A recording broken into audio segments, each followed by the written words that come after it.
Dans la paracha de Vayeshev, la Torah nous raconte que suite à un épisode malencontreux, le soupçon de viol que Madame Potiphar a mis en place, qui était complètement faux, et elle va accuser faussement Yosef. La Torah nous raconte que Yosef fut conduit en prison. Et au chapitre 39, verset 20 de la paracha, nous pouvons lire un passouk assez surprenant. Lisons le passouk. Que nous dit la Torah?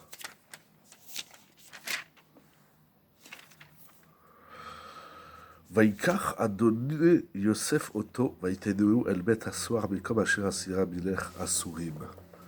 Le maître de Yosef, c'est-à-dire donc Potiphar, a pris Yosef et il l'a conduit en prison. L'endroit où se trouvent là-bas les prisonniers du roi. Vaïcha Mebet Assoar, et Yosef était là-bas en prison.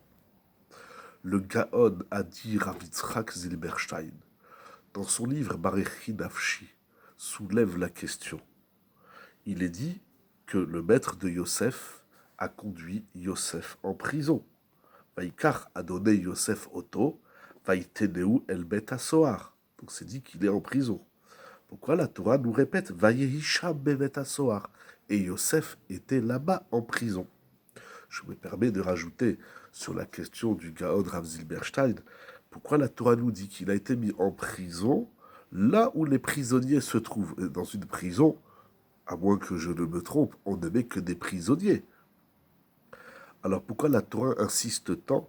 Il se trouve dans la prison où les prisonniers du roi sont emprisonnés et il était là-bas en prison. Ce verset est rigolo tellement il est lourd.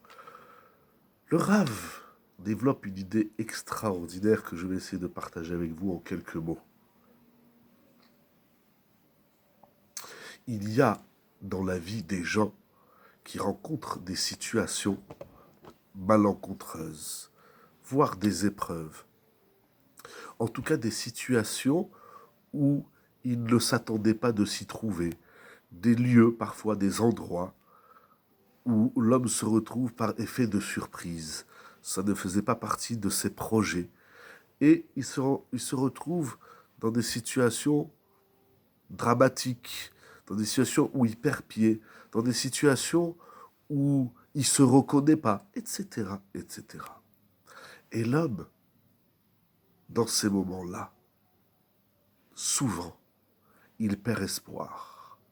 Il se dit, j'avais pas prévu d'être là, j'avais pas prévu de faire cela.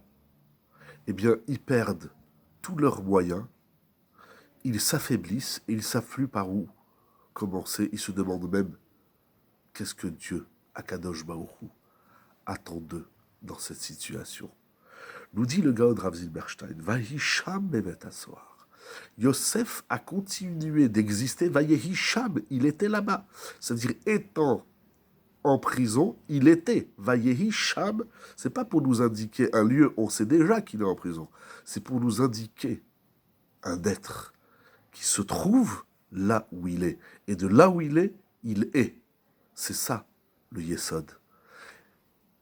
Le Rav va encore plus loin. Il nous dit, si tu acceptes la situation, non pas comme une fatalité, mais comme une réalité, si tu peux te sauver de là où tu es, va ailleurs. Mais des fois, on ne peut pas. On sent qu'il y a un pouvoir suprême, qu'on appelle bien évidemment Akadosh Baruch Hu, qui nous empêche d'aller ailleurs si c'est géographique, ou de se comporter différemment si c'est un comportement. On est comme obligé de faire ce qu'on fait. Alors, si tu prends conscience que de là où tu es, tu peux continuer d'exister, tu trouveras facilement, nous promet le Gaon Rav Zilberstein, qu'est-ce qu'Akadosh Baruch Hu attend de toi en ce moment, en ce temps, en ce lieu précisément où tu te trouves.